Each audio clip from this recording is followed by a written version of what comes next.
I think it's very important for whether it be male or female to be involved in the supply chain. You know, it's one of the probably the toughest industries to be in today.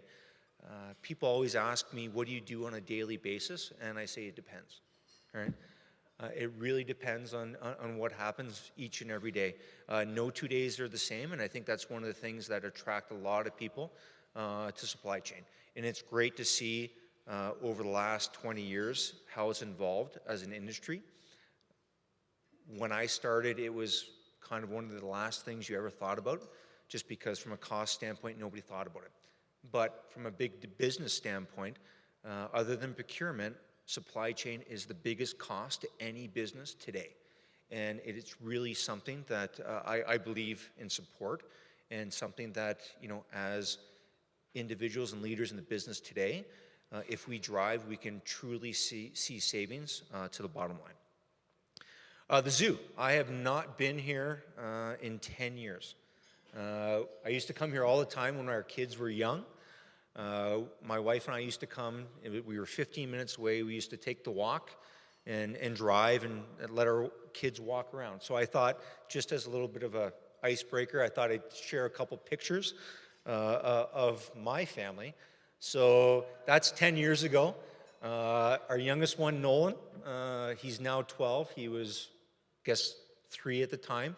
And then our other one, Brendan, is at the back of the bear, which I'm not sure why that would happen.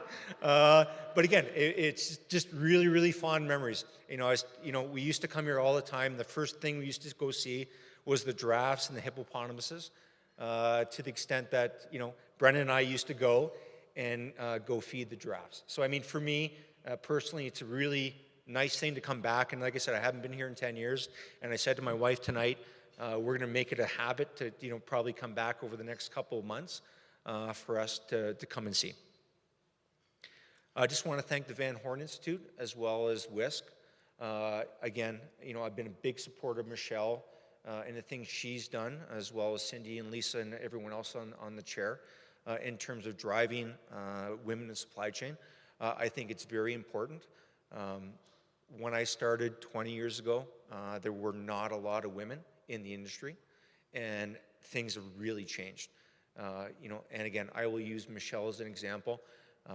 Back when I knew her, she was a dispatcher for her parents' company, and now she's an AGM running operations for, you know, one of our customers that we work for. That is a very large retailer in Canada and in the world. And again, I just, you know, I want to appreciate Michelle and all the hard work that she's done, and thank her and everyone on the chair for WISC and all they do.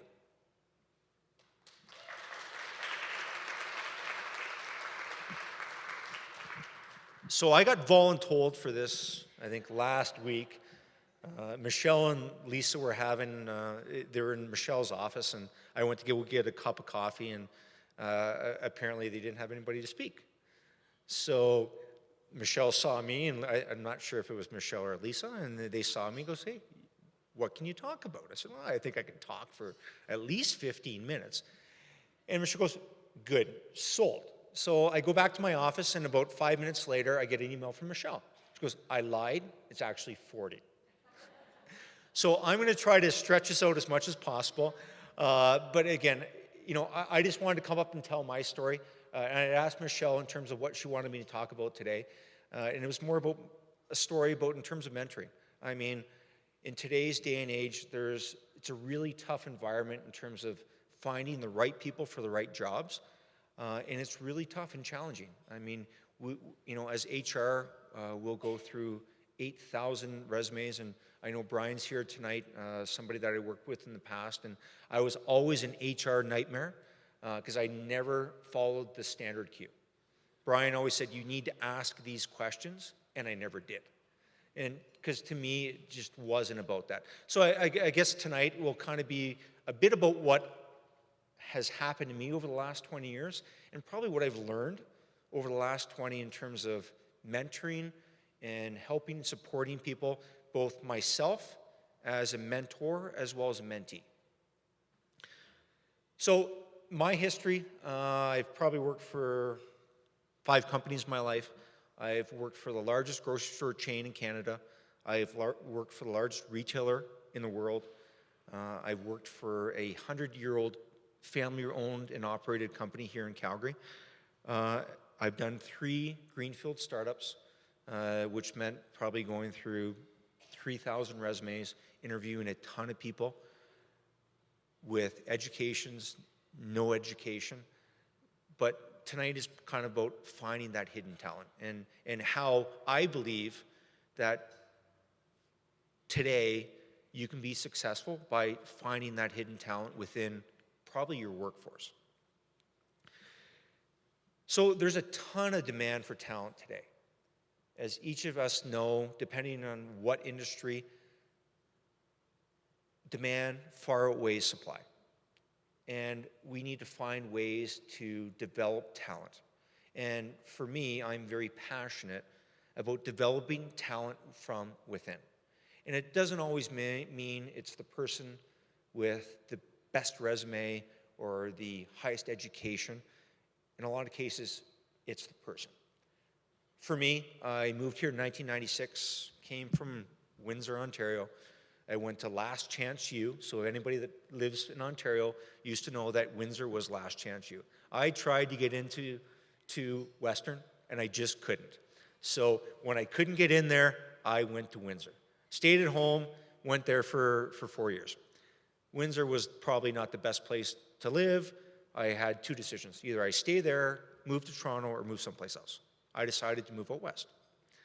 My cousin worked for Loblaws at the time. So I moved out here to Field, BC, where my dad lived.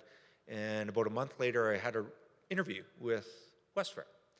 I went in there on a Thursday afternoon and interviewed with my boss, who was going to be my boss. And to this day, he still works for Loblaws.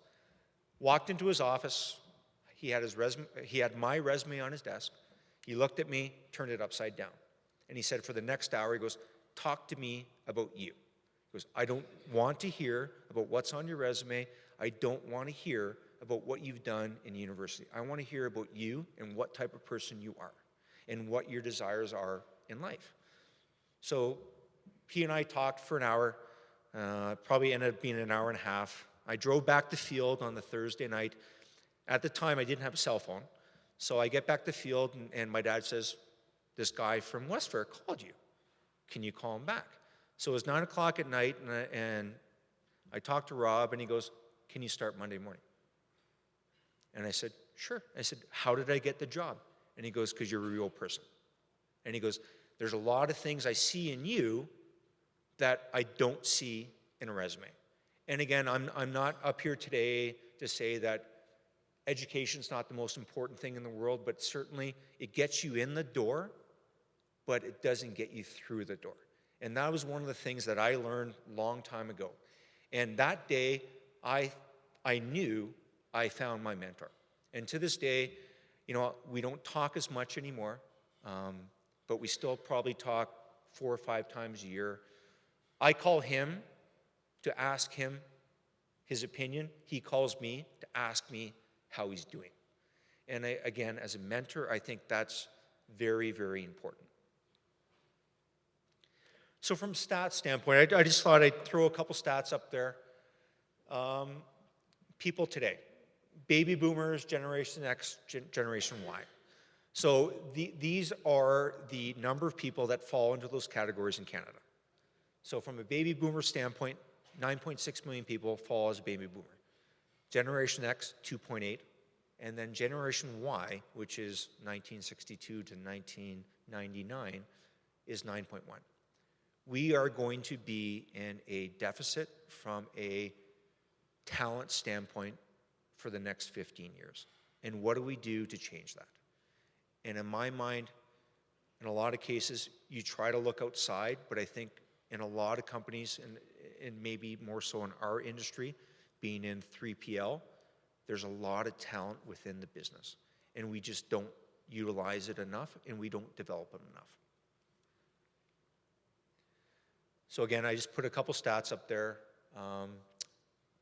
2014, 820,000 people. And again, I'm not going to read them all. But the big one is by 2025, we are going to be short 178,000 people in supply chain nationwide, which means we need to find a way to meet that demand. And how do we do that? And in my mind, we develop people. I had the opportunity 5 years ago to go down to a conference in Anaheim. A gentleman spoke by the name of Jeff Taylor. He was the founder of Monster. So there's 500 people in the room, and Jeff comes up, and he takes $20 out of his pocket, and he says, "Who wants this $20?" And he looked, and he held it up in the air, and everyone looked at him like a deer does in headlights. Didn't say a word. And then he says it again, "Who wants the $20?" And a few hands came up. And he asked a third time, "Who wants the $20?" And a whole bunch of hands come up. And then finally he said, "Who wants the $20?" And from the back, this young lady came up, walked all the way up, took the $20 out of his hand, and walked back. And Jeff says, "You have a job with me tomorrow. I gave you opportunity, and you took it. I will support you and I will develop you, but you took the opportunity, and I empower you to do that." And in a lot of cases today in business, we just don't see that. We don't give those people the opportunity to be successful today. And I think that is the key to taking care of that deficit of 178,000 people by 2025, is by giving people the opportunity to take it, the empowerment to do it, we developing them, and then us supporting them. And I think that it's going to be a huge opportunity for us to make people successful today. So I thought, from a mentor standpoint, again, I talked briefly about mentors. So I just thought, I did a little bit of research in terms of mentors and just people out there today. And some of them will be really easy, right? Mark Zuckerberg, his mentor was Steve Jobs. Bill Gates was Warren Buffett. Michelle Obama actually said her mentors were her families, both her parents and her brother, and then later on in life, her kids and her husband. And then, of course, I want to make it a little bit relative to us. We have another two. So we have Michelle and Teresa's here tonight as well. So Teresa came to us through young entrepreneurs in supply chain. Youth in supply chain. So, and I still remember the story. So Michelle went to a high school and saw Teresa at the high school. And Teresa was interested in supply chain. And this was during the summer months. And I still remember this because Teresa was interested in learning more about supply chain, and she had come to work for us for the summer. And then her mom called. Her mom said she can't work at night, and she can only work certain days of the week, and she has to go back to school in September. And Teresa's now 22. She's now 22. She's been with us for 4.5 years now. Michelle has been her mentor. And, just kudos to Michelle, kudos to Teresa for taking that leap. Kudos to Michelle for supporting her during that time, because I think it's very, very important. Teresa didn't know where she wanted to be at the time, but I think she's found a career, I hope, and hopefully with us. So I just want to give kudos to Teresa and Michelle for doing what they do. Give them a hand.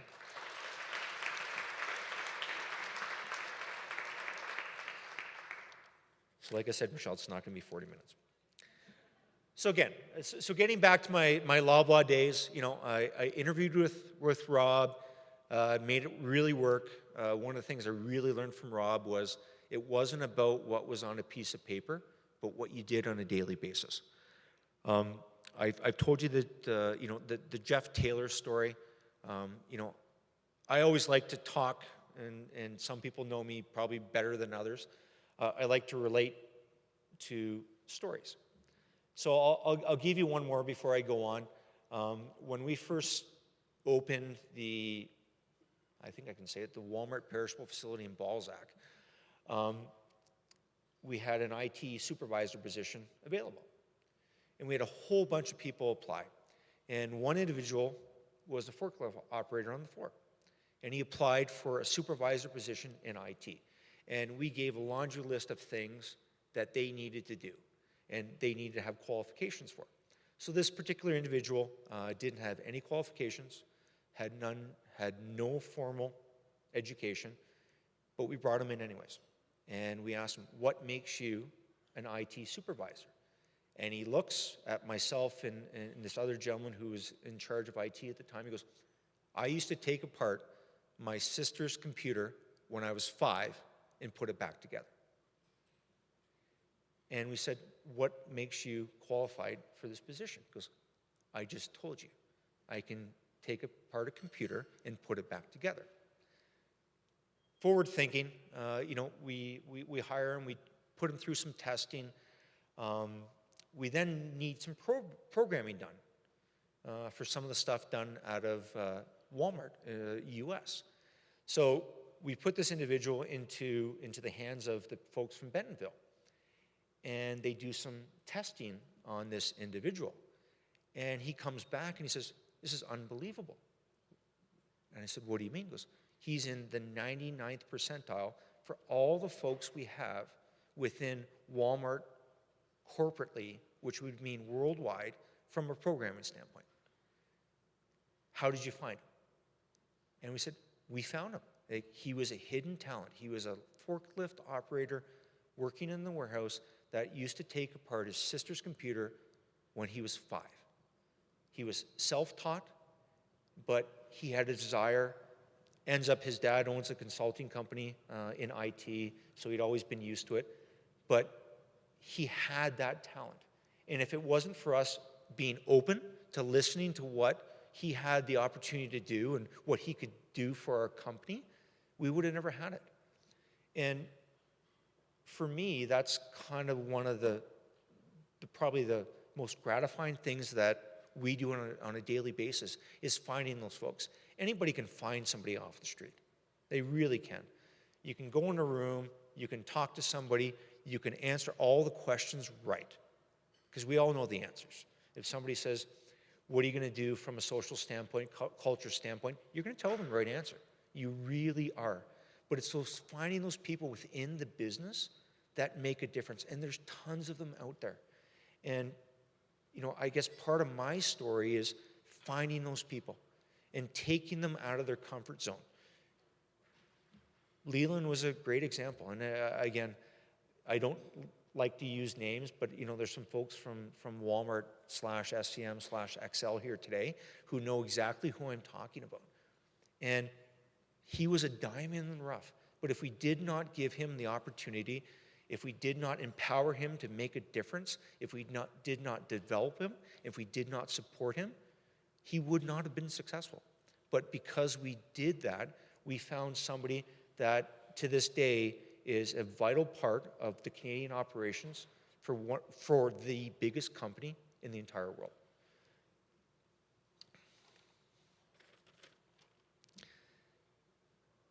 Perishable network. So I've talked a little bit about finding those diamonds in the rough. So I've been fortunate to be part of 3 greenfield startups. So I did one in Mississauga, one in Balzac, one in Calgary, just off Glenmore. So I've had the opportunity to do 3 of them.